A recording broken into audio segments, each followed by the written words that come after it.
Finally gonna install one of your favorite things. Line lock? You wanna do a line lock? Line lock.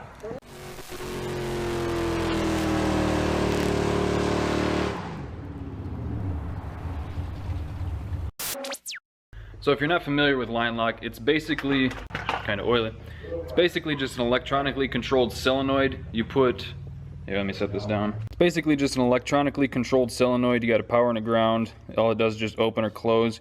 Put whatever brake line you want going in, front or rear, wherever you want. You can do multiples. And then basically, when you either push the pedal, you hit the switch and it locks the brake pressure on those wheels, front or rear.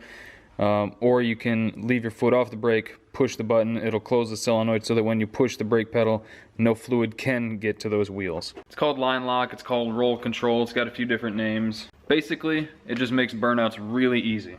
This one's just from eBay, it cost 48 bucks. We've used these ones before, they're super good. You don't need a whole lot of high-tech stuff for this, so these eBay ones, they're actually a pretty good deal. And there's kind of two schools of thought on which way to hook it up. You can hook it up on the front brake so that you mash the pedal, hit the switch, it locks the front brakes in, and then you can do a burnout without having to hold your foot on the brake pedal. Or what I think I'm gonna do here is hook it up for the rear brakes so that you hit the switch, no fluid can get to the back brakes, you can mash the pedal, hit the gas, light them up, and then you can kind of control your rollout with the brake pedal, which I think that's what I'm gonna try to do here. Also, quick side note, we're gonna get back to work on the Mazda soon. I just ordered a bunch of parts last night, so hopefully within the next couple weeks this thing will be doing some sweet shit. Probably just gonna mount the solenoid right here on the inner fender well, so we'll just run a small line from the master right down into it, and then we'll block the two other holes, and then probably bend the stock line back around. Then all that's left after that is just wiring it up, which is super simple. Normally I try to splice a wire into one from the fuse box that has a fuse and then just step the fuse up a size. But since this comes with an inline fuse, I think just for simplicity reasons I am going to run it straight from the battery. Just ground the solenoid out and then power wire to the switch and then back to the solenoid. Make sure you use an inline fuse because going straight from the battery, that's how shit gets burned up. So if you know the rules, you can break them. Trying to find one that fits this. It's actually going in. Yeah. So we gotta find one that goes clear down to this, but that'll fit those other ones. So we gotta get a reducer that screws into this, that goes up to this size, or to this size, and need two plugs. All right, let's go get some parts. Customer. That place in Grand Rapids.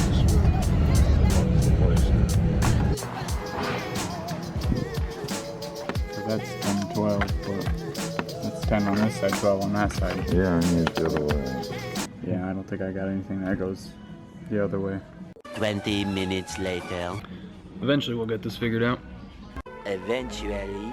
Give me a second here. Let me add up all this damage here. See that price? See that price?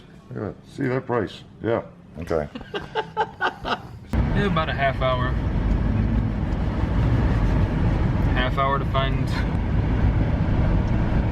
that. Just needed 2 reducers and 2 plugs. Spent almost 34 bucks. But those burnouts though.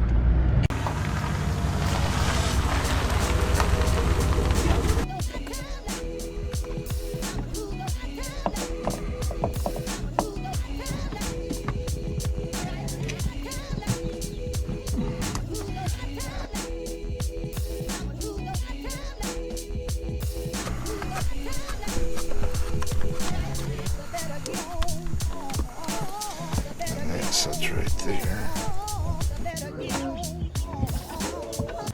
Hang on. Alright, now that all the mechanical parts are installed, we can move on to the wiring.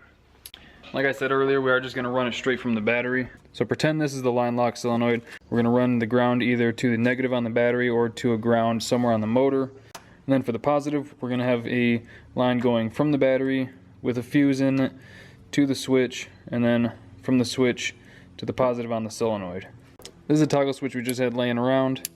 Should work though. I was going to put the toggle switch on that lower section of the dash, But I think that section's too thick, so I'm gonna end up putting it right in here somewhere.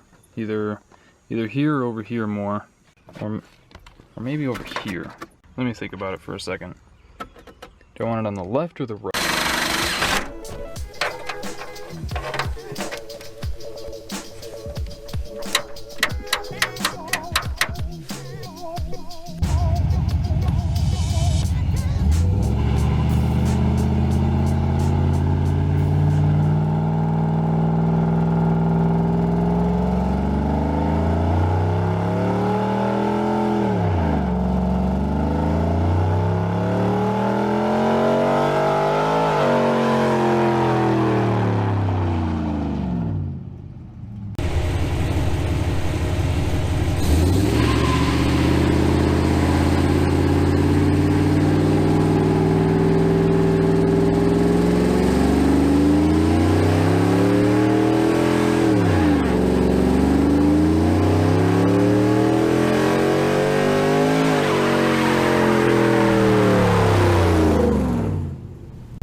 Converter. I didn't really want to get into it at first, but once it got up to speed, man, it was smoking them. But I hope you guys enjoyed the video. Thank you for liking, commenting, and subscribing, and I'll see you guys next time.